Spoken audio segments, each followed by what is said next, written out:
नमस्कार, हमारे IGNOU audio books channel पर आपका स्वागत है। इंदिरा गांधी राष्ट्रीय मुक्त विश्वविद्यालय एमए इतिहास माही सेमेस्टर आई एमएचआई 101 प्राचीन और मध्ययुगीन समाज इकाई 1 आरंभिक मानव समाज 1.1 प्रस्तावना। हम विभिन्न स्रोतों से जानते हैं कि लगभग 3000 मिलियन वर्ष पूर्व पृथ्वी पर जीवन की शुरुआत हुई थी और एक साधारण कोशिका के रूप से जीवन हजारों प्रजातियों के जटिल रूप में धीरे धीरे विकसित हुआ। 18वीं शताब्दी तक यह माना जाता था कि शुरुआत से ही पृथ्वी पर सभी तरह का जीवन अस्तित्व में रहा और ईश्वर ने इस रूप में पौधों और जानवरों सहित सभी की रचना की थी। लेकिन 18वीं शताब्दी के अंत और 19वीं शताब्दी के प्रारंभ में वैज्ञानिकों ने यह तर्क देना शुरू कर दिया कि प्रकृति और जीवन का स्वरूप लाखों वर्षों में परिवर्तित हो गया है। पुरातात्विक निष्कर्षों और मानवशास्त्रीय शोधों के आधार पर यह कहा जा सकता है कि सामान्य जैविक विशेषताओं के साथ आधुनिक मनुष्यों के कई पूर्वज रहे हैं। विद्वानों को जो इस संबंध में आदम के पूर्वजों के साक्ष्य खोज रहे हैं, उन्हें अफ्रीका के मैदानी इलाकों में मानव की परिभाषा के साथ शुरुआत करनी होगी। उनके लिए मानव की परिभाषा न केवल शरीर रचना के संबंध में बल्कि सांस्कृतिक और दार्शनिक स्तर पर भी आवश्यक है। यह सरल नहीं है। इस संदर्भ में उत्तर धार्मिक परंपराओं और दार्शनिकों द्वारा मनुष्य के पास आत्मा या सोचने की क्षमता है। जीव विज्ञानियों द्वारा आदिम होमिनिड्स का विकास होमो सेपियंस से हुआ है। मानवशास्त्रियों द्वारा मनुष्य उपकरण बनाने वाले जानवर हैं या मानव के पास भाषा और कला है। दिए गए हैं। मानव विकास के सभी प्रश्नों के दो पहलू, जैविक और सामाजिक। सांस्कृतिक विकास विश्व की विभिन्न संस्कृतियों और समाजों के विकास का इतिहास साक्षी है। आपको शायद यह जानने में रुचि होगी कैसे इन प्रारंभिक संस्कृतियों में लोगों ने अपना भोजन प्राप्त किया। वे कैसे रहते थे या किस प्रकार की तकनीकी का इस्तेमाल होता था। उनका समाज कैसे संगठित था। उनकी विश्वास प्रणाली क्या थी और भौतिक संस्कृति के अन्य पहलू क्या थे। इस इकाई में मानव संस्कृतियों के विकास की उत्पत्ति से लेकर स्थायी कृषि और एक जगह स्थिर समाजों के चरण तक की समीक्षा प्रस्तुत है। इन सभी विकासों को संश्लेषित करते हुए हमें उम्मीद है कि यह इकाई मानव समाज के विकास को एक उचित परिप्रेक्ष्य में आपको समझने में मदद करेगी। 1.2 अध्ययन के स्रोत। हमने अतीत के पुनर्निर्माण की कहानी तब से शुरू की है जब हमारे पूर्वज लिखना नहीं जानते थे। इतिहासकारों ने हड्डियों और पत्थर के बने औजारों का अध्ययन कर हमारे पूर्वजों की कथा सुनाई है। पुरातत्ववेत्ताओं ने विज्ञान की लगभग सभी शाखाओं की मदद से अतीत की वस्तुओं का पता लगाने का प्रयास किया है। आज उत्खनन के दल में ऐसे विद्वान शामिल होते हैं जो मनुष्य और जानवरों की हड्डियों, मानव चिकित्सा और पशु चिकित्सा विज्ञान, पौधे, जीव विज्ञान और रेडियो कार्बन तिथि निर्धारण, भौतिक विज्ञान का अध्ययन करते हैं। पुरातन मानव के जीवन के कुछ आयामों को समझने के लिए इतिहासकारों ने आधुनिक काल के कुछ ऐसे समाजों का भी अध्ययन किया है जो आज भी अलग-थलग आदिम शिकार और संग्रहण के परिवेश में अस्तित्वमान हैं, ताकि उनके आधार पर अतीत की तस्वीर तैयार की जा सके।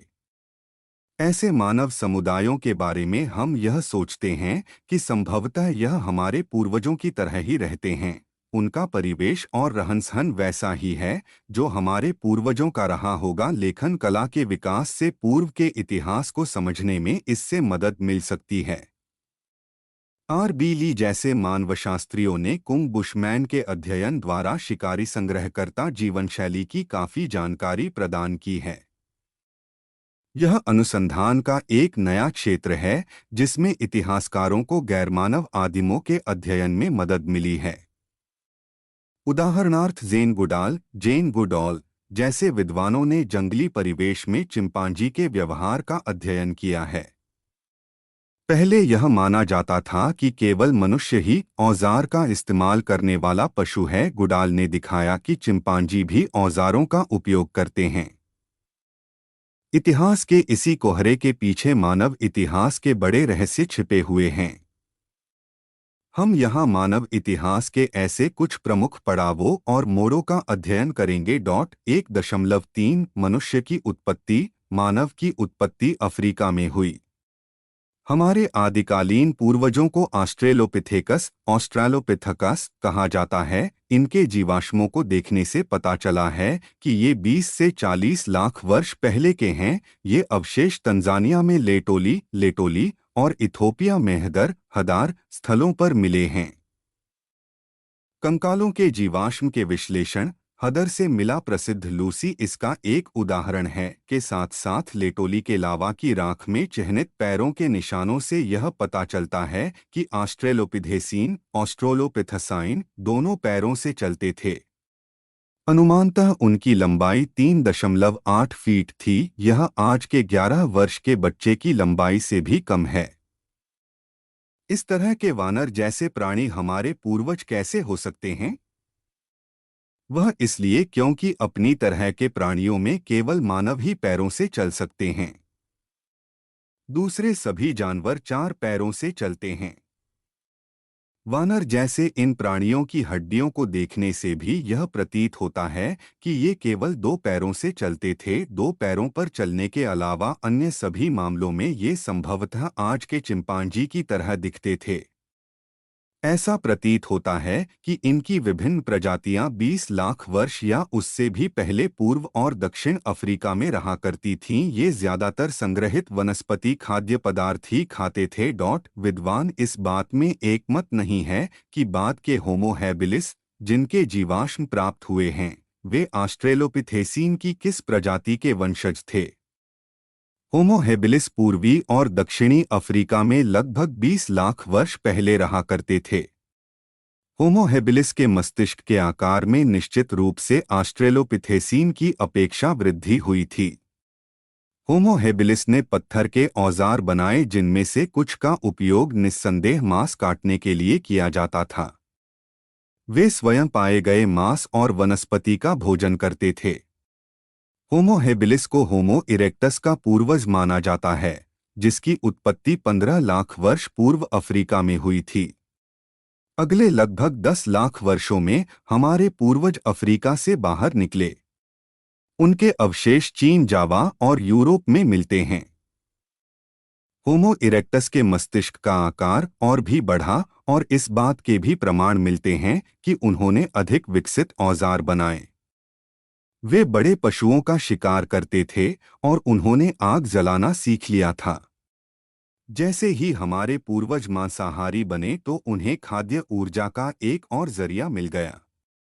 हिरण जैसे पशु ऐसा भोजन करते थे जो साधारणतया मानव नहीं खाते, परंतु अब वे स्वयं मानव का भोजन बने। वह पशुओं और पक्षियों का शिकार करने लगा और इस प्रकार भोजन की उपलब्धता और संसाधन बढ़ गए। उन क्षेत्रों से आने वाले प्रवासी जानवर भी उनके भोजन का स्रोत बने जिन तक मनुष्य आसानी से नहीं पहुंच सकता था। होमो इरेक्टस लगभग 1 मिलियन वर्ष तक जीवित रहे। 350,000 साल पहले के आसपास नेंडरथल मैन नामक प्रजाति का जन्म हुआ। वे छोटे और गठीले शरीर वाले लोग थे, परंतु वे अभी तक पूरी तरह मनुष्य नहीं बन सके थे। यह ठीक है कि वे भी पत्थर के औजारों का इस्तेमाल तो करते थे, परंतु उनके पास भाषा और कला नहीं थी। प्राकृतिक शक्तियों ने हमारे पर्यावरण को आकार दिया जिससे हमारा विकास पथ निर्धारित हुआ। प्रकृति ने कई प्रकार के वातावरण निर्मित किए, जैसे गर्म और ठंडे मौसम का परिवेश, सूखे मरुस्थल या नम नदी घाटियां, समुद्र तट और पहाड़। लौकिक वस्तुओं में परिवर्तन से बदलाव आया और इसमें से कुछ बदलावों ने विकास में महत्वपूर्ण भूमिका अदा की। 1 मार्च 2001 आधुनिक मानव होमो सेपियंस सेपियंस, पूर्ण आधुनिक मानव होमो सेपियंस सेपियंस अर्थात सोचने वाला मानव के चिन्ह 1,20,000 से 60,000 वर्ष पहले दक्षिण अफ्रीका में कलेसर नदी के मुहाने पर मिलते हैं। डीएनए पर आधारित शोधों से भी इस बात का पता चलता है कि मनुष्य की उत्पत्ति अफ्रीका में आज से लगभग 2,000 वर्ष पहले हो चुकी थी। लगभग 90,000 साल पहले उनका आगमन पश्चिम एशिया में हुआ। होमो इरेक्टस और निएंडरथल जैसे हमारे पूर्वजों ने अफ्रीका, दक्षिण पूर्व एशिया, चीन और यूरोप को अपना निवास स्थल बनाया, परंतु पृथ्वी के सभी छोरों तक वे नहीं पहुंच पाए। साइबेरिया, ऑस्ट्रेलिया और अमेरिका का पूरा क्षेत्र उनसे अछूता रहा। आधुनिक मानव में जलवायु के अनुसार अपने को ढालने की अदम्य क्षमता थी और इस कारण मनुष्य पृथ्वी के ऐसे सभी हिस्सों में आसानी से बस सका जहां मानव जीवन यापन कर सकता था। 1,20,000 साल पहले अफ्रीका से बाहर निकलकर वे 60,000 वर्ष पूर्व ऑस्ट्रेलिया और 20,000 वर्ष पूर्व अमेरिका पहुंचे। अधिकांश विद्वानों का यह मानना है कि मनुष्य के रंग, रूप और शरीर के आकार में अंतर इसी युग में आया। आधुनिक मानव ने कई नवाचार किए जो मानव के लिए अद्वितीय थे। कला, उदाहरण के लिए लेस्कॉक्स, फ्रांस की चित्रकलाएं, वोगेलहर्ड, जर्मनी से प्राप्त हाथी के दांत का बना घोड़ा, नए औजारों का आविष्कार और कपड़े की सिलाई इस दिशा में कुछ नए कदम थे। यूरोपीय उदाहरणों का सावधानी पूर्वक अध्ययन करने पर पता चला है कि इस क्षेत्र में होमो सेपियंस सेपियंस अंतर हिमाच्छादन युग इंटरग्लेशियल पीरियड में उदित हुए। यह युग अपेक्षाकृत गर्म था और आदिम मानव के विकास के लिए यहाँ अनुकूल मौसम और रहने के स्थान थे। उनके पास अपने पूर्वजों से प्राप्त ज्ञान भी था। ये आग को नियंत्रित कर सकते थे और अपने लिए घर बना सकते थे। इन नवाचारों के कारण बदलते परिवेश के साथ अपने को ढाल लेने की क्षमता के कारण वे नई नई जगहों पर बसने लगे। जैसे जैसे औजारों का परिष्कार होता चला गया, वैसे वैसे वे बड़े जानवरों का शिकार करने और सामुद्रिक संसाधनों का उपयोग करने में सक्षम होने लगे। इन सब से यह पता चलता है कि अब मनुष्य केवल अपनी जैविक और शारीरिक क्षमता पर ही आश्रित नहीं रहे, बल्कि संस्कृति और प्राप्त ज्ञान के आधार पर अपने को परिवर्तनों के अनुरूप ढालने लगे। 1 मार्च 2002 मनुष्य पशुओं से कैसे अलग है? हम यहाँ मनुष्य की 6 ऐसी प्रमुख विशेषताओं पर विशेष ध्यान देंगे जो उन्हें पशुओं से अलग करती हैं। 1. मनुष्य औजार बनाता है और कच्चा तथा पका दोनों प्रकार का भोजन करता है। 2. मनुष्य की लंबी चौड़ी विवाह और वंश पर आधारित नातेदारी व्यवस्था होती है। इसका अर्थ यह हुआ कि अन्य पशुओं की अपेक्षा उनमें जैविक संबंध के अलावा एक सामाजिक संबंध भी होता है और ये एक कुनबे के रूप में रहा करते हैं। 3. मानव अन्य मानव समुदायों के साथ वस्तु विनिमय और लेन देन करता है। 4. मनुष्यों के पास एक विकसित भाषा होती है और इसके द्वारा वह संवाद और संप्रेषण करता है। 5. मनुष्य ने कला की खोज की है। 6. मानव समुदाय खाद्य पदार्थों का उत्पादन करते हैं। इन विशेषताओं की प्राप्ति के रेखांकन द्वारा हम अपने पूर्वजों का मूल्यांकन करने का प्रयास करेंगे। अतीत के अध्ययन से यह पता चलता है कि हमारे पूर्वजों ने इतिहास के विभिन्न चरणों और कालखंडों में ये विशेषताएं प्राप्त की थीं। एक अन्य महत्वपूर्ण बात यह है कि यह परिवर्तन हमेशा आगे की ओर एक सा नहीं बढ़ा। कई कालखंडों में विकास धीमी गति से हुआ और कभी इस विकास में तीव्रता आई। 1.4 औजारों का आविष्कार और आग की खोज। औजार बनाना मनुष्य की एक सुनिश्चित विशिष्टता है। हालांकि चिंपांजी और कौआ जैसे अन्य जानवर और पक्षी को भी औजार का इस्तेमाल करते देखा गया है, परंतु ये अपवाद हैं और यदाकदा ही प्रयोग में देखे जाते हैं। वे औजार बना नहीं सकते। ऑस्ट्रेलोपिथेसीन संभवत पहले औजार निर्माता थे। सबसे पहले डड्डी या लकड़ी का औजार बनाया गया होगा। आज उनका अवशेष नहीं बचा है। भोजन संग्रह को सुविधाजनक बनाने के लिए महिलाओं ने संभवतः इनका उपयोग किया होगा। संभवतः इकट्ठा किए गए भोजन को एक जगह से दूसरी जगह ले जाने के लिए और इस दौरान बच्चों को सुरक्षित ढोने के लिए उन्होंने कुछ पात्र भी बनाए होंगे। लगभग 25 लाख वर्ष पहले हमारे पूर्वजों को यह पता लगा कि पत्थर को हथियार की तरह इस्तेमाल किया जा सकता है और पत्थर से बने औजारों से वे जानवरों को मार सकते थे और भोज्य बीज के खोल को फोड़ सकते थे। हमारे पूर्वजों द्वारा निर्मित औजारों से प्रौद्योगिकी का आरंभ हुआ। प्रौद्योगिकी जीवन की राह को आसान बना देती है। उदाहरण के लिए, लकड़ी प्राप्त करने के लिए आपको पेड़ के गिरने का इंतजार नहीं करना पड़ेगा, बल्कि आप कुल्हाड़ी से पेड़ काट सकते हैं। प्रौद्योगिकी से अधिक वस्तुओं के उत्पादन में भी मदद मिलती है।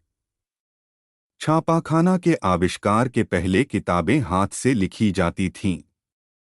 इस प्रकार की किताबें महंगी भी होती थीं और सबको मिल भी नहीं पाती थीं। प्रौद्योगिकी बदलते ही हमारी जीवन शैली भी बदल गई। जिस प्रकार प्रारंभिक प्रौद्योगिकी ने शिकार करना और भोजन पकाना नए तरीके से संभव बनाया, उसी प्रकार आधुनिक प्रौद्योगिकी ने हमारी जीवन शैली पूरी तरह बदल दी। आग की खोज। आग से ही खाना पकाया जा सकता है। आग का सबसे पहला प्रमाण चीन के झोकोडियन ज़ोकोडियन गुफा में 5000 वर्ष पहले का पाया जाता है। इसका संबंध होमो इरेक्टस से है। आग का नियंत्रण मानव इतिहास का सर्वाधिक महत्वपूर्ण विकास है। इस प्रकार हमारे पूर्वजों ने खाना पकाना सीख लिया। भोजन पकाने की प्रक्रिया में जो रासायनिक रूपांतरण होता है, वह इसे अधिक सुपाच्य बनाता है। उदाहरण के लिए, जड़ों में मौजूद मांडी गलाकर पूर्ण सुपाच्य बन जाती है। पौधों में मौजूद विषैले तत्व और सड़े मांस में मौजूद बैक्टीरिया और नुकसानदेह तत्व आग की गर्मी की वजह से नष्ट हो जाते हैं। इस प्रकार भोजन अधिक सुरक्षित हो जाता है। इसके अलावा आग ने रोशनी, गर्मी और हिंसक जानवरों से संरक्षण प्रदान कर एक नए वातावरण में मानव विस्तार को संभव बनाया। शिकार करने और पौधों को जलाने में आग ने महत्वपूर्ण भूमिका अदा की और इससे पर्यावरणीय परिवर्तन की संभावना को बल दिया। 1.5 नातेदारी। सारे मानव समूह शादी ब्याह करते हैं और दूसरे समुदायों से नातेदारी के संबंध बनाते हैं। वंश और विवाह के आधार पर जो संबंध बनते हैं, उन्हें नातेदारी के रूप में परिभाषित किया जाता है। आदिम नरवानों में भाई और बहन का संबंध मौजूद था। सुप्रसिद्ध मानवशास्त्री आर फॉक्स के अनुसार गठबंधन और वंश परंपरा का संयोजन मनुष्य की अनूठी खोज थी। साधारण शब्दों में कहें तो दूसरी प्रजातियों में विवाह के आधार पर बने संबंधियों की कोई प्रथा नहीं थी। इस नवाचार से मनुष्य दूसरे समुदायों के साथ संपर्क और मित्रता स्थापित कर सका। बेटे या बेटी के साथ गठबंधन बरकरार रखने से जो विवाह के बाद दूसरे समूह में चले जाते थे, मनुष्य ने दूसरे समुदायों के साथ भी संबंध स्थापित किए। नातेदारी का एक महत्वपूर्ण पक्ष यह है कि यह केवल खून का रिश्ता नहीं हुआ करता था, बल्कि इसमें सामाजिक संबंध भी शामिल था। जैविक संबंध बहुत ही सीमित होता है। दूसरी ओर नातेदारी या कुटुंब का स्थानीय रीति रिवाज और प्रथा अनुसार विस्तार शामिल होता है। कई मानव समुदायों में जान पहचान का प्रत्येक व्यक्ति नातेदार या कुटुंब का सदस्य माना जाता है और इस संबंध का विवाह द्वारा केवल नवीनीकरण होता है। भोजन की कमी या शत्रु समूह द्वारा आक्रमण किए जाने पर मानव नातेदारी पर भरोसा कर सकते हैं और दूसरे एक बड़े समुदाय में ज्ञान का आदान प्रदान भी होता है। इससे व्यापक क्षेत्र में जीन्स का स्वस्थ प्रवाह होता है और इस प्रकार नातेदारी वाले समुदायों के पास जैविक अस्तित्व और विस्तार की अधिक संभावना होगी। 1 मई 2001 नातेदारी की उत्पत्ति कैसे हुई? आर फॉक्स का मानना है कि नातेदारी के उदय का संबंध मांसाहारी भोजन की ओर धीरे धीरे झुकाव होने से था। आरंभिक होमो इरेक्टस के समय तक से शिकार की ओर संक्रमण की यह प्रवृत्ति देखी जा सकती है। आरंभिक मानवों में इन संबंधों के विशेष परिणाम थे। बड़े जानवरों का बड़े पैमाने पर शिकार करने से स्त्री और पुरुषों के कार्य का पूरी तरह लैंगिक विभाजन हो चुका होगा।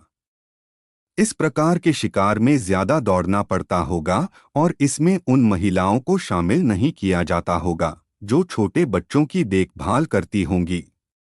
भोजन संग्रहण का कार्य पूरा समुदाय एक साथ मिलकर करता होगा और लोग इसी प्रकार एक साथ मिलकर संगीत और गाना गाते होंगे, बातचीत करते होंगे और बच्चों की देखभाल तथा अन्य सामूहिक गतिविधियां करते होंगे।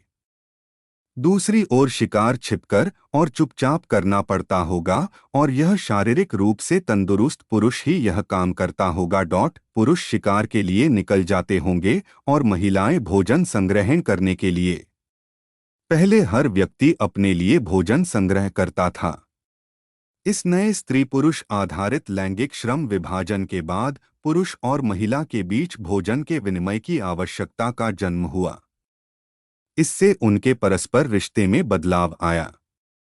इसके पहले पुरुष एक साथ रहते थे, जैसा चिंपांजियों में होता है, और सभी महिलाएं अपने बच्चों के साथ एक साथ रहती थीं। लिंग आधारित श्रम विभाजन के बाद पुरुष और स्त्री भोजन यानी सब्जी और मांस के विनिमय के लिए एक दूसरे पर बिल्कुल नए तरीके से आश्रित हो गए। फॉक्स के अनुसार यह व्यापार संभवतः सही अर्थों में मानव समाज की उत्पत्ति का मूल साबित हुआ। इससे घरेलू इकाइयों के निर्माण को प्रोत्साहन मिला, जिससे अंततः वयस्क पुरुष, महिलाएं और उनके बच्चे एक साथ रहने लगे। मानव नातेदारी की दो खास विशेषताएं हैं। अधिकांश मानव समाजों में रक्त संबंधियों के बीच वैवाहिक संबंध बनाने पर रोक है। इसलिए मनुष्य ने बहिर्विवाह की प्रथा भी कायम की, जिसके तहत नियम बनाया गया कि व्यक्ति को एक निश्चित समूह के बाहर शादी करनी होगी। बहिर्विवाह से लोगों को दूसरे समूह से संबंध स्थापित करने में मदद मिली। यदि कोई समूह अपने ही समूह में शादी करने पर प्रतिबंध लगाता है, तो उसके सदस्यों को दूसरे समूहों में विवाह करना आवश्यक या एक मजबूरी हो जाती थी। ऐसा करने से विभिन्न समुदायों के बीच सौहार्द स्थापित होता था और पति पत्नी के एक दूसरे पर आश्रित होने से यह संबंध और भी सुदृढ़ होता था। जानलेवा हथियारों से लैस आदिम मनुष्यों के लिए यह बहुत महत्वपूर्ण था। जैसे जैसे समूहों का विस्तार होता गया और संसाधनों के लिए उनमें प्रतियोगिता बढ़ी, वैसे वैसे नाते रिश्तेदारी का महत्व बढ़ता गया, क्योंकि इससे आपसी शत्रुता को कम करने में मदद मिली। आधुनिक मानवशास्त्र यह बताता है कि नातेदारी का गहरा संबंध अर्थव्यवस्था, राजनीति और धर्म से था। 1 मई 2002 नातेदारी का जन्म कब हुआ? नातेदारी का इतिहास लिखना मुश्किल काम है। मिस्र में नील के किनारे कौम ओम्बो के मैदानी इलाके में 17,000 वर्ष पुरानी बस्तियों से नातेदारी के अद्भुत प्रमाण मिले हैं। इसमें 25 से 30 लोगों की बस्तियों का एक समूह मिला है। प्रत्येक समूह एक खास प्रकार का औजार बनाता था और भोजन संग्रह की उनकी तकनीकें भी विशिष्ट थी। ये समूह एक दूसरे के साथ काफी लंबे समय तक रहे और संभव है कि वे नाते रिश्तेदारी से एक दूसरे से जुड़े रहे होंगे। मानवशास्त्र यह भी बताता है कि मनुष्यों के आदान प्रदान के साथ साथ वस्तुओं का विनिमय भी नातेदारी का एक प्रमुख कार्य है। प्रागैतिहासिक अतीत के संदर्भ में विनिमय के यह प्रमाण नाते रिश्तेदारी की मौजूदगी के प्रमाण माने जा सकते हैं। इसीलिए हम अगले भाग में प्रागैतिहासिक समाजों में विनिमय के प्रमाणों का परीक्षण करने जा रहे हैं। 1.6 विनिमय। जब एडम स्मिथ ने यह लिखा कि मानव अनंतकाल से वस्तु विनिमय और विनिमय करता आ रहा है, तो वे मानव समुदाय की अनूठी विशिष्टता के बारे में ही बता रहे थे। दूसरे जानवरों से अलग मनुष्य बाहरी लोगों से वस्तुओं का लेन देन और विनिमय करता है। विनिमय का इतिहास लिखना अपेक्षाकृत आसान है। यह इस बात से निर्धारित किया जा सकता है कि यदि कोई वस्तु इस संदर्भ में पत्थर वहां पाई जाती है जहां वह स्थानीय रूप से उपलब्ध नहीं है, तो इस बात का अंदाजा लगाया जा सकता है कि वहां विनिमय होता था। यह अंदाजा भी लगाया जा सकता है कि उन क्षेत्रों में ये वस्तुएं दूसरे क्षेत्रों से लाई जाती होंगी। परंतु सभी मामलों में यह अंदाजा ठीक नहीं भी हो सकता है, क्योंकि शिकारी संग्रहकर्ता समूह घुमंतू समूह भी होते थे। ऐसा भी हो सकता है कि ये मौसम बदलने पर जब दूसरी जगह पर जाते हों तो पत्थर उठाकर लाते हों। जब हमारे पूर्वजों ने पत्थरों से औजार बनाने की संभावना पर विचार किया और जाना होगा कि इनसे औजार बनाए जा सकते हैं, तो वे ऐसे पत्थरों की खोज करने लगे होंगे जिनकी धार नुकीली हो और जो ज्यादा दिनों तक टिक सकें। लावा कांच ऐसा ही एक पत्थर था, परंतु यह पत्थर आसानी से प्राप्त नहीं होता था। 13,000 वर्ष पहले के तंजानिया में दो ऐसे स्थल मिले हैं जहां लावा कांच के उपयोग का प्रमाण मिलता है। यह पत्थर कीनिया के मध्य घाटी से लाए गए थे, जो यहां से 300 किलोमीटर दूर थी। शिकारी काफी दूर दूर तक घूमा करते थे, इसलिए शिकार के दौरान ही उन्हें यह लावा कांच मिला होगा, परंतु यह एक अकेला प्रमाण और प्रसंग है। चकमक भी एक ऐसा पत्थर है जिसे हमारे पूर्वजों ने बड़ा उपयोगी माना। इसकी धार तेज हुआ करती थी और इससे अच्छा औजार बनाया जा सकता था। स्फटिक या कांचमनी भी एक ऐसा ही औजार था जिसका उपयोग हमारे पूर्वज किया करते थे। ये पत्थर हर जगह उपलब्ध नहीं थे। हमारे पूर्वज इसे दूरदराज के इलाके से लाते थे। उदाहरण के लिए रूस में कोस्टेंकी के 20,000 साल पुराने स्थल में चकमक के औजार लगभग 100 किलोमीटर दूर से लाए जाते थे। आधुनिक मानवशास्त्रीय प्रमाणों के समानांतर हम यह मान सकते हैं कि ये चकमक पत्थर कोस्टेंकी के लोगों को विनिमय की प्रक्रिया में प्राप्त होते होंगे।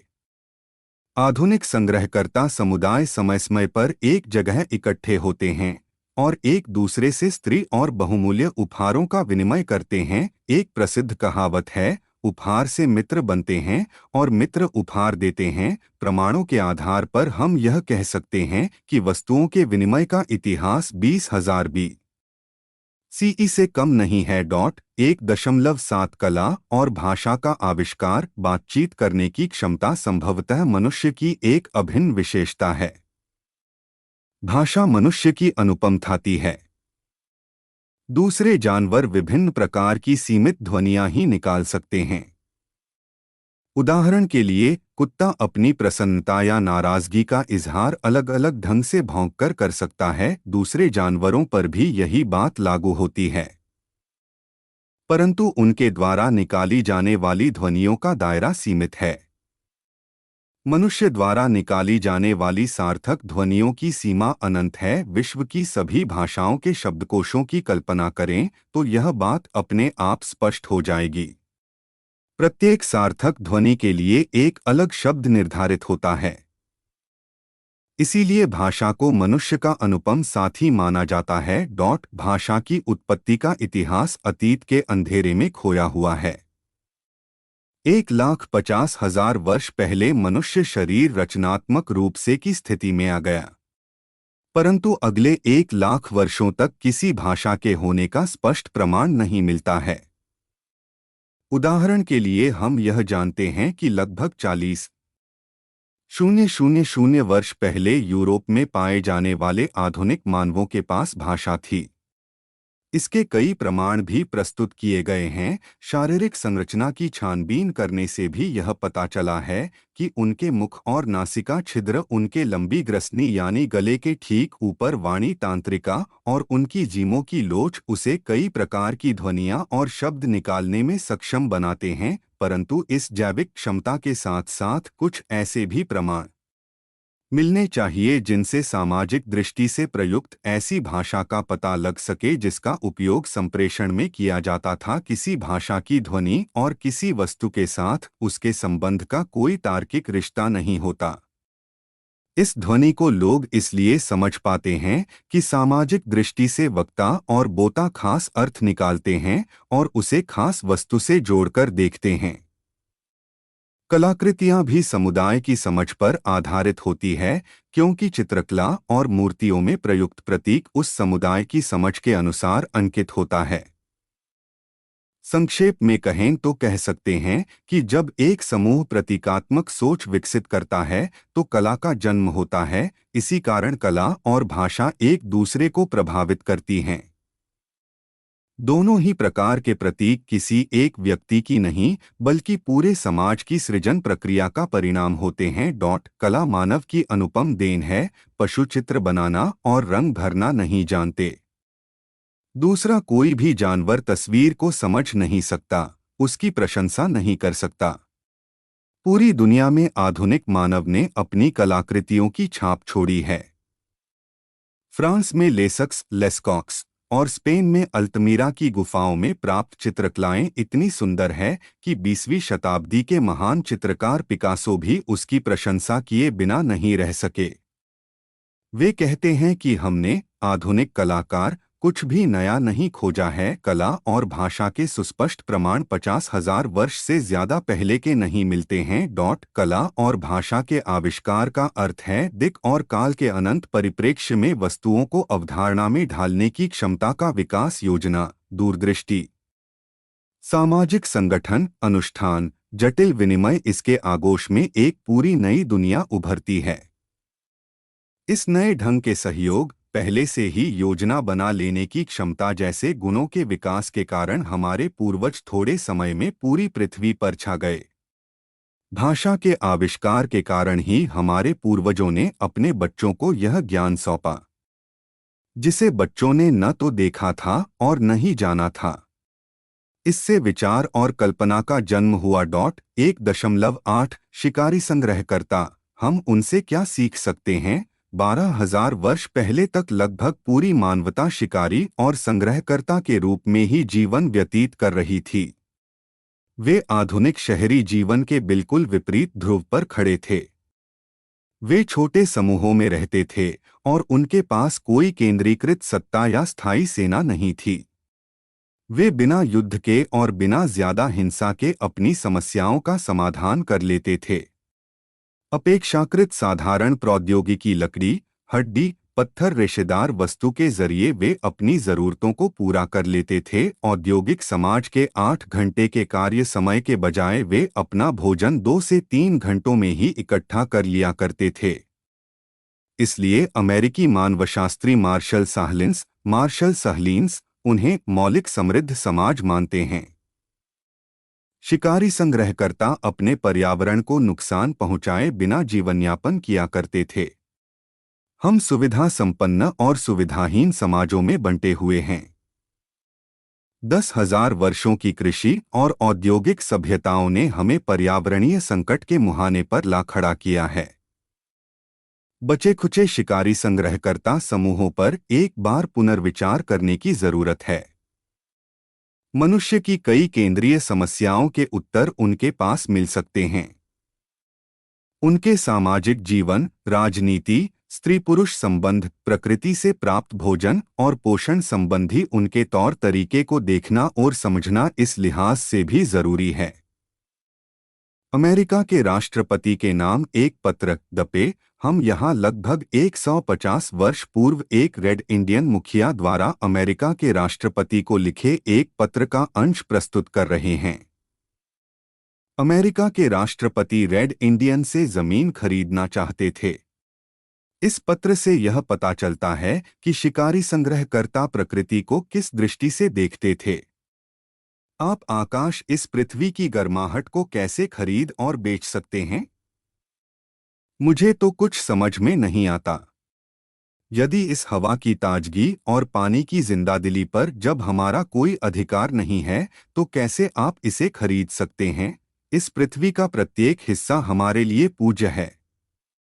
देवदार की चमकती हर नोक, तटों पर चमकती रेत, पेड़ों की डालियों में अटका कोहरा, प्रत्येक छोटे से छोटा गुनगुनाता भुनभुनाता कीट पतंग हमारे लोगों की रंगों में रचा बसा है और वह उनके लिए किसी पवित्रता से कम नहीं। पेड़ की हर डाली का रस रेडमैन की स्मृति में बसा हुआ है। श्वेत व्यक्ति के मृत पूर्वज जब तारों के बीच चहलकदमी करने चले जाते हैं तो ये अपनी जन्मभूमि को भूल जाते हैं। हमारे पूर्वजों ने कभी भी हमारी सुंदर धरती को नहीं भुलाया, क्योंकि यह रेडमैन की मां है। हम इस पृथ्वी के अंश हैं और यह पृथ्वी हमारा अंश है। सुगंधित फूल हमारी बहनें हैं। ये हिरण, घोड़े, विशाल गरुड़, ये राब हमारे भाई और बहन हैं। हम जानते हैं कि श्वेत लोग हमारी भावनाओं और तौर तरीकों को नहीं समझ पाएंगे। वे इस धरती को अपनी मां और इस आकाश को अपना भाई मानते हैं। इसे भेड़ और चमकते मनकों की तरह खरीदा या बेचा नहीं जा सकता है। उनकी भूख इस पृथ्वी को निगल लेगी और केवल मरुभूमि ही बची रह जाएगी। निष्कर्ष, पिछले 30 लाख वर्षों में हमारे पूर्वजों ने कई चीजें सीखीं और उनके चेहरे मोहरे में भी लगातार बदलाव आता चला गया। यदि हमारे आरंभिक पूर्वजों को आधुनिक संसार में लाया जाए तो यह ज्यादा से ज्यादा हिरण या बंदर को ही पहचान सकेगा। एक क्षण के लिए भी यह हमें अपना वंशज नहीं मानेगा। जैविक परिवर्तनों, पत्थर के औजारों की प्रौद्योगिकी में परिवर्तन, भाषा का ज्ञान और प्रयोग और नाते रिश्तेदारी का विकास साथ साथ चलता रहा और लोग पृथ्वी पर बराते चले गए। यूरोपियों ने तो बाद में अमेरिका और ऑस्ट्रेलिया की खोज की, परंतु हमारे शिकारी संग्रहकर्ता पूर्वज इन स्थानों पर पहुंच चुके थे। लगभग 30,000 वर्ष पहले मनुष्य ने आर्कटिक में प्रवेश करने और रहने की प्रौद्योगिकी विकसित कर ली थी। दुनिया का कोई भी ऐसा कोना न था जहां लोग न बसे हों। उनके पास जानवरों का शिकार करने के लिए औजार थे और पर्यावरण को बदलने के लिए उनके पास आग भी थी। उन्होंने प्रकृति को बदलना शुरू कर दिया। हमारे विवेचन से यह स्पष्ट है कि हमने मनुष्य की जिन विशेषताओं की चर्चा की उसके विकास में लंबा समय लगा। औजार बनाने की कला जहां लगभग 20 लाख वर्ष पहले जन्म ले चुकी थी, वहीं भाषा, कला, विनिमय और नातेदारी का जन्म पिछले 2 लाख वर्षों में ही हो सका। मनुष्य की अंतिम विशिष्टता है खाद्य उत्पादन, जो उस समय भी भविष्य की कोख में छिपा था।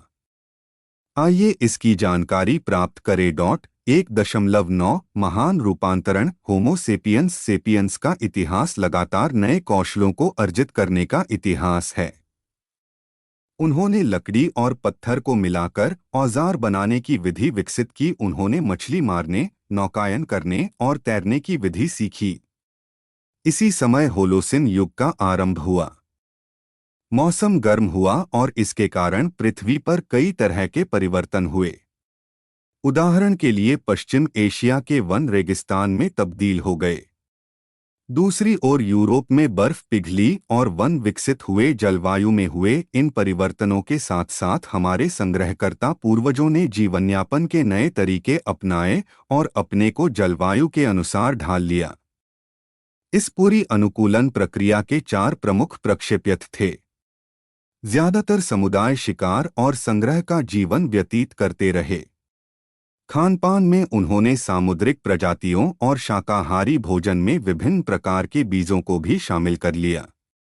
कई इलाकों में वनों और नदियों से उन्हें प्रचुर मात्रा में भोजन में उपलब्ध हो जाया करता था।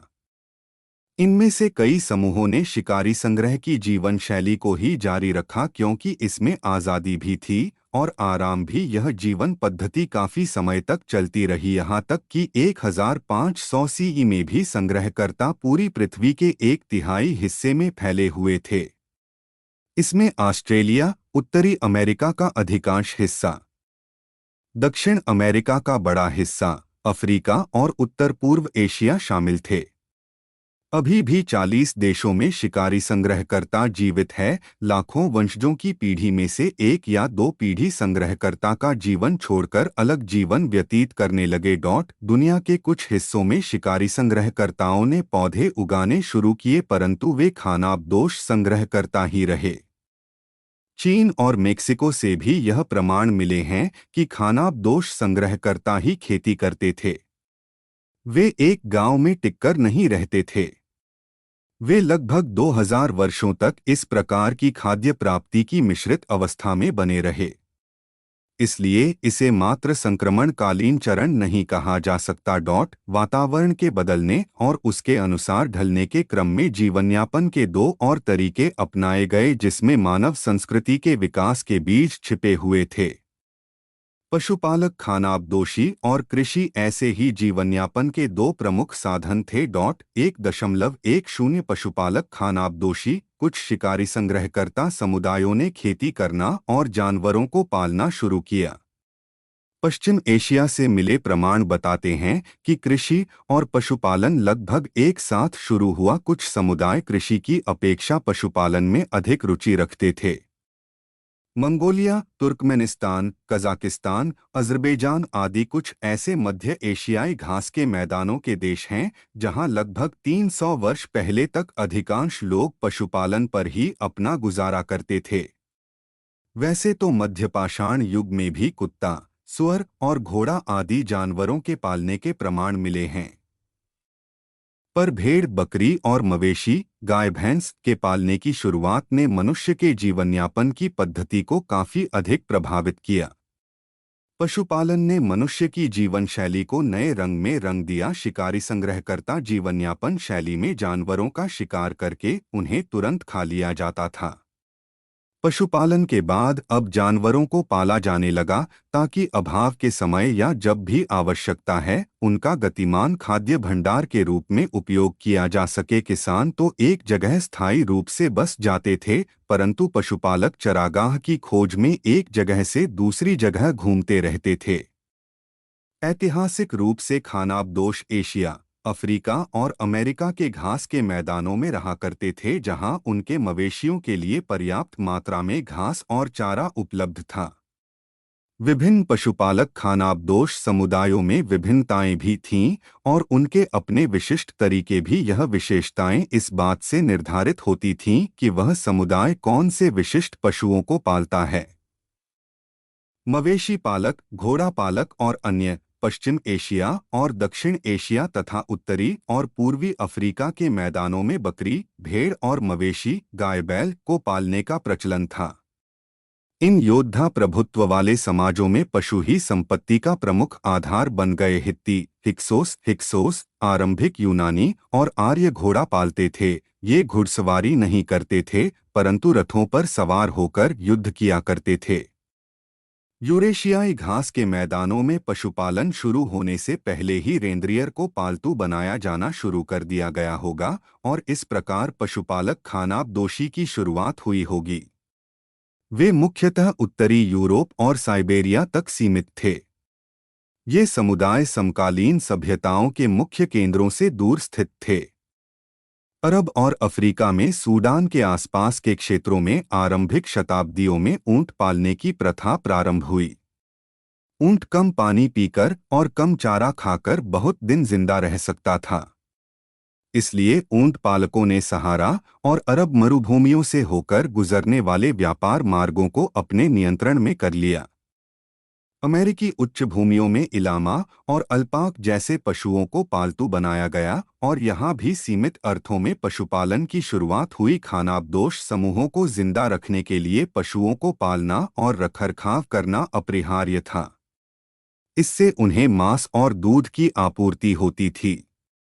ऊंट, बैल और घोड़े की मदद से एक चरागाह भूमि से दूसरी चरागाह भूमि और बाजार तक सामान ढोया जाता था। कृषि समाजों के संपर्क में रहने वाले खानाबदोश समूहों के आधुनिक अध्ययन से उन समाजों की बनावट की विशेषताओं का पता चला। कहा जाता है कि सच्चा खानाबदोश गरीब होता है, ज्यादा संपत्ति उसके लिए भार होती है, उसके पास उतना ही सामान होना चाहिए जितना वह ढो सके। शाम को वह अपना चूल्हा जलाता है, तंबू लगाता है और सुबह सब कुछ समेटकर चल देता है। यदि उसके जानवरों की संख्या बढ़ जाती है तो उसे चारे की खोज में एक चरागाह को छोड़कर दूसरे चरागाह की खोज में जाना पड़ता है। जानवरों की संख्या बढ़ने से एक ओर तो उनकी गतिशीलता पर रोक लगती है और साथ ही चारे के लिए ज्यादा घूमने की जरूरत भी हो जाती है। इसलिए मजबूरन उसे अपने जानवरों को देकर और बदले में अन्य सामान लेकर विनिमय करना पड़ता था।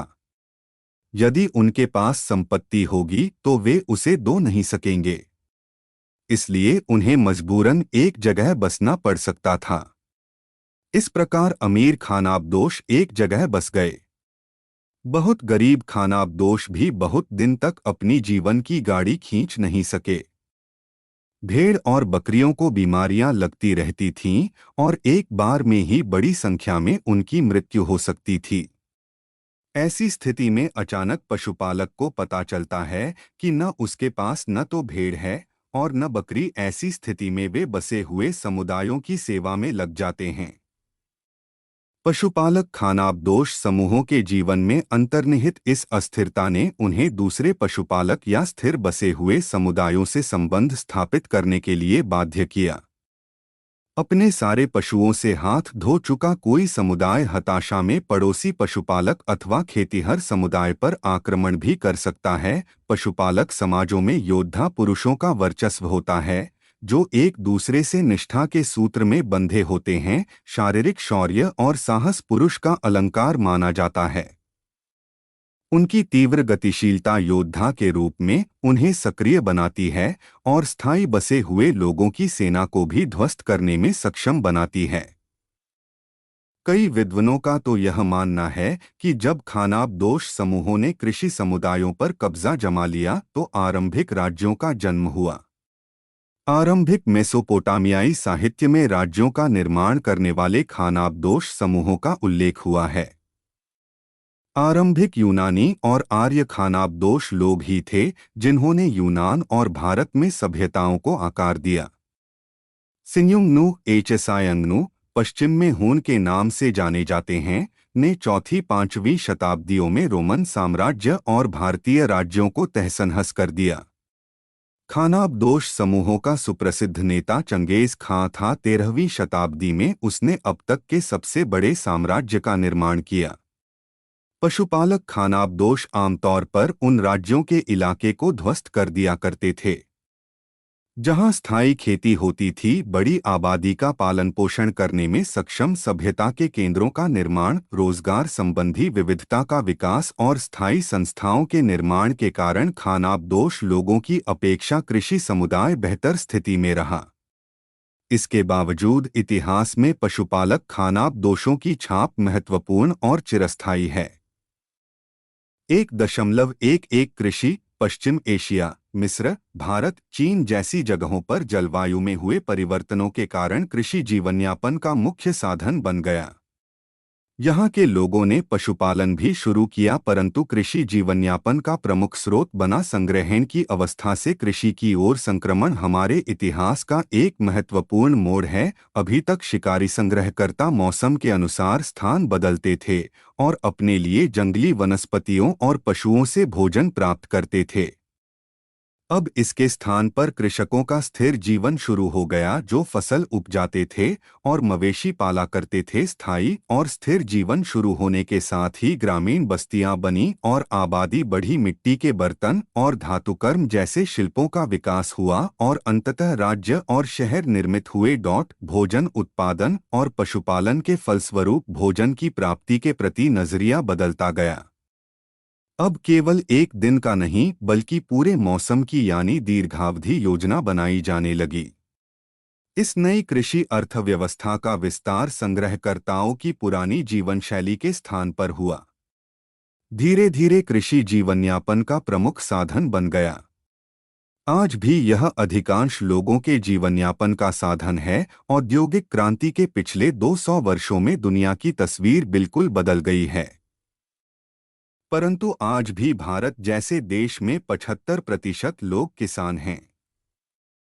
जिस भूमि पर वे खेती करते हैं उसका मौजूदा स्वरूप हजारों वर्षों के श्रम का परिणाम है। 1.12 कृषि के परिणाम, कृषि की शुरुआत और दुनिया के बड़े हिस्सों में इसके प्रसार ने मानव समाज पर दूरगामी प्रभाव डाले।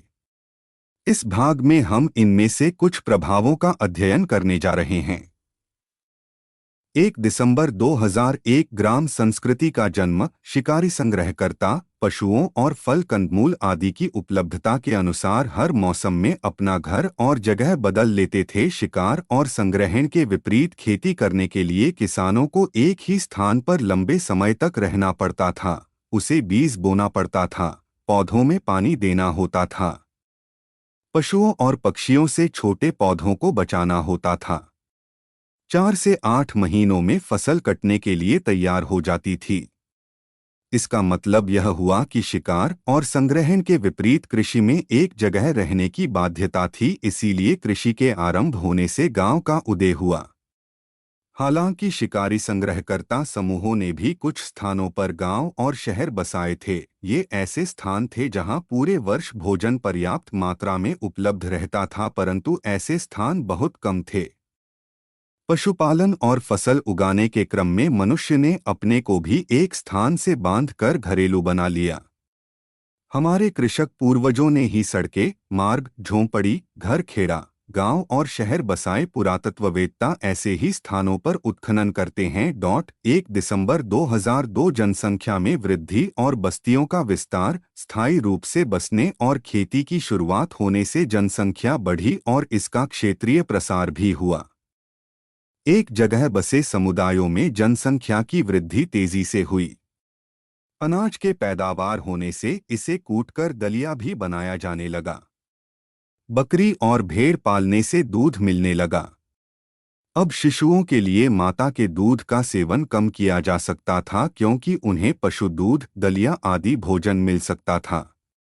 इससे बच्चों के जन्म के बीच का अंतराल कम हो गया, जिससे जनसंख्या तेजी से बढ़ी। एक आकलन के अनुसार उर्वर अर्धचंद्राकार क्षेत्र, इराक के आसपास का क्षेत्र में खाद्य उत्पादन की शुरुआत होने से बस्तियों का आकार लगभग 10 गुना बढ़ गया। शिकारी संग्रहकर्ता 20 या 30 के समूह में रहा करते थे क्योंकि ज्यादा लोगों के रहने से भोजन की कमी पड़ सकती थी।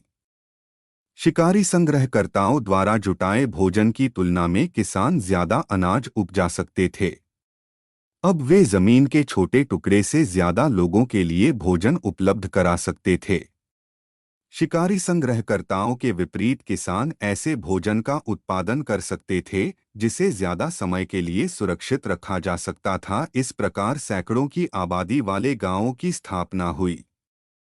कृषि के आरंभ होने का मतलब था कि कोई भी वस्तु ऐसे स्थान पर उपजाई जा सकती थी जहां वह अपने आप नहीं उगती थी। इस प्रकार उत्पादन के विस्तार के लिए कृत्रिम प्रयास किए गए। एक और शिकारी संग्रहकर्ता जहां भोजन की उपलब्धता के लिए प्रकृति पर निर्भर थे, वहीं किसानों ने अनाज उगाने के लिए प्रकृति में बदलाव करके नई भूमि आकृतियां तैयार की। इस प्रकार किसानों ने आरंभिक काल के कई अनछुए प्रदेशों में अपनी बस्तियां बनाई। कृषि से भूमि की उपादेयता और वहन क्षमता भी बढ़ी। विभिन्न आकलनों से यह बात सामने आती है कि एक कृषि शिकारी संग्रहकर्ता को साल भर में पूरे वर्ष भोजन प्राप्त करने के लिए मोटामोटी 4 वर्ग किलोमीटर के क्षेत्र की जगह चाहिए थी, जबकि कृषि से जमीन का एक छोटा सा टुकड़ा कई किसानों का पेट भर सकता था। परंतु कृषि के आगमन के साथ कई लोगों को दास्तां भी मंजूर करनी पड़ी। सत्ता और धन के भूखे सरदार समुदाय के अन्य सदस्यों को खेती करने के लिए बाध्य करते होंगे और उत्पाद का एक हिस्सा अपने पास रख लेते होंगे। मनुष्य द्वारा आज भी नए नए पौधे उनके प्राकृतिक परिवेश से लाकर लगाए जाते हैं। हमारे बगीचे में जो सुंदर फूल दिखाई पड़ते हैं, ये 20वीं शताब्दी में हिमालय से लाए गए थे। इसी प्रकार चिकित्सा के गुणों से भरपूर कई पौधों की खोज अभी हाल में हुई है और उन्हें उगाया भी जाने लगा है। प्रतिदिन वनस्पति विज्ञानी किसी पौधे में कोई उपयोगी गुण ढूंढ लेते हैं और इन गुणों का पता चलते ही इन पौधों की खेती शुरू हो जाती है। दुर्भाग्य की बात यह है कि बड़े पैमाने पर जंगलों की कटाई होने के कारण चिकित्सा की दृष्टि से उनके गुणों की खोज जी की कौन से ही कहने की पहले ही बहुत सी जड़ी बूटियां नष्ट कर दी गई। 1 दिसंबर 2003 जनजातीय समुदायों का उदय। कृषि के आगमन से दीर्घावधि सहयोग की भावना का भी उदय हुआ। शिकारी संग्रहकर्ता समूह को शिकार करते समय सहयोग की जरूरत होती थी। एक बार शिकार हो जाने और बंटवारा होने के बाद समूह का अस्तित्व नहीं रहता। कृषकों को बुआई से लेकर कटाई तक सहयोग की जरूरत पड़ती थी। शिकार करने में एक दिन से लेकर एक सप्ताह तक लग सकता था, लेकिन किसानों को अपनी फसल प्राप्त करने में कम से कम 4 महीने लगाने पड़ते थे। किसान हर साल अनाज उपजाते थे और उस दौरान पिछले मौसम में उगाए गए अनाज को खाते थे और इसलिए कृषि समाजों में नाते रिश्तेदारी कायम हुई जो कृषकों के बीच सहयोग का संस्थागत ढांचा बना। 1.124 नई महामारियां और बीमारियां, इसलिए पूरे वर्ष खाद्य का उत्पादन होता। कृषि के आगमन से लोगों के स्वास्थ्य और स्वच्छता पर भी असर पड़ा। एक ओर जहां भोजन की नियमित आपूर्ति से उनकी आयु बढ़ी, ऑस्ट्रेलोपिथेकस की औसत आयु केवल 25 वर्ष होती थी, वहीं दूसरी ओर पानी इकट्ठा करने, फसलों में पानी देने या दलदली क्षेत्रों के पास बसने के कारण मच्छर भी पैदा होने लगे। ये मच्छर मलेरिया जैसी बीमारियों के वाहक होते हैं। आसपास जमे कूड़ा करकट और घासपात के कारण कीड़े भी आकर्षित होने लगे, जिनमें से कुछ बीमारियों का कारण हुआ करते थे। मध्यकाल में चूहों में होने वाले बुबोनिक प्लेग इसका सबसे बड़ा उदाहरण है, जिसमें चूहे में पैदा होने वाले कीड़े इस बीमारी के वाहक हुआ करते थे। 1 दिसंबर 2005 व्यवस्था के नए रूप और विवाद। स्थायी घर बनाने में काफी श्रम लगता था। इसी प्रकार खेतों में काम करने में भी जीतोड़ मेहनत करनी होती थी। कृषि समुदाय को संग्रहकर्ताओं की अपेक्षा अपने खेतों और घरों की ज्यादा हिफाजत करनी होती थी।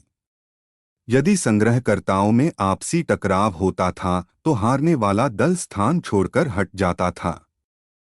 विजेताओं द्वारा सब कुछ लूट लिए जाने के बावजूद किसानों को अपने गांव में ही रहना पड़ता था। इसके बदले उन्हें अपने उत्पाद का एक हिस्सा भी देना पड़ता था और उनकी हैसियत दोयम दर्जे की हो जाती थी। इस प्रकार कृषि के आगमन से युद्ध का महत्व बदल गया। इससे असमानता पर आधारित समाजों के निर्माण का मार्ग भी प्रशस्त हुआ। 1.13 सारांश मनुष्य लगभग 25 लाख वर्ष से इस पृथ्वी पर रहता आ रहा है, परंतु उसने अपने कदमों के निशान बहुत कम और अस्पष्ट छोड़े हैं। अभी प्रमाण बहुत कम मिले हैं और नए उत्खननों से हमारी जानकारी में आगे परिवर्तन भी हो सकता था। हम अभी भी यह नहीं जानते कि उन्होंने कब बोलना सीखा, कब पहली कलाकृति बनी, कब नाते रिश्तेदारी और विनिमय की शुरुआत हुई। इसी प्रकार कृषि की शुरुआत के परिणामों का भी ठीक ठीक हमें पता नहीं चला है। उदाहरण के लिए तुर्की में कतालहुयुक में हो रहे उत्खननों से यह पता चला है कि वहां सैकड़ों हजारों लोग खेती करने के लिए नहीं बसे थे, बल्कि किसी रहस्यात्मक सांस्कृतिक कारणों से बसे थे। देखिए www. cattle arch.cam.ac.uk cattle.html। विकासक्रम की रूपरेखा भी बहुत निश्चित नहीं है। सभी समाजों में प्रौद्योगिकी विकास एक जैसा नहीं हुआ। कई समाज शिकारी संग्रहकर्ता बने रहे, उनमें भी नाते रिश्तेदारी कायम हुई और सामूहिक नृत्य और गान की संस्कृति पनपी। हालांकि प्रौद्योगिकी के क्षेत्र में हुए प्रमुख परिवर्तनों से कुछ समुदायों को फायदा हुआ, जिन्होंने प्रकृति पर विजय प्राप्त कर अपने लिए एक आराम पसंद जिंदगी के रास्ते निकाले। इस प्रकार की प्रगति से मनुष्य को दूसरे समुदायों पर प्रभुत्व स्थापित करने में भी मदद मिली। कुछ विद्वानों ने यह अनुमान लगाया है कि होमो सेपियंस सेपियंस के आगमन के बाद इस पृथ्वी पर लगभग 70 से 100 मिलियन लोग रहा करते थे। वे इसी पृथ्वी पर रहते थे, यहीं सांस लेते थे, यहीं काम करते थे और उन्हीं की बनाई दुनिया हमें विरासत में मिली है। हम इस पृथ्वी की सबसे सफल प्रजाति हैं। हमने दूसरी प्रजातियों पर अपना वर्चस्व स्थापित कर इस पृथ्वी पर अपना नियंत्रण स्थापित किया है। मनुष्य ने आरंभ से ही अन्य प्रजातियों का शिकार करना शुरू कर दिया था, इसलिए मैमथ हाथी की तरह का एक विशाल पशु जैसी प्रजातियां नष्ट हो गई। मानव सभ्यता के विकास के संदर्भ में इस प्रक्रिया में तेजी आई। वर्तमान विश्व में होमो सेपियंस की संख्या जितनी तेजी से बढ़ी है, उससे ज्यादा तेजी से जंगलों और वन्य जीवन का विनाश हुआ है। हम इस बात पर अनंतकाल तक बहस कर सकते हैं कि हमारे पूर्वज कौन थे, स्वर्ग से उतरे दूत या बंदर, परंतु हमें यह याद रखना चाहिए कि हमारे खून में 99% चिंपांजियों का रक्त ही प्रवाहित हो रहा है। पृथ्वी की सारी प्रजातियां हमारी दया की मोहताज हैं। जीवन के जाल में हम उनके साथ बंधे हुए हैं। उनका विनाश हमारा विनाश होगा। जितनी जल्दी हम यह समझ लें उतना अच्छा है। धन्यवाद। मिलते हैं अगले वीडियो में अगले पाठ के साथ।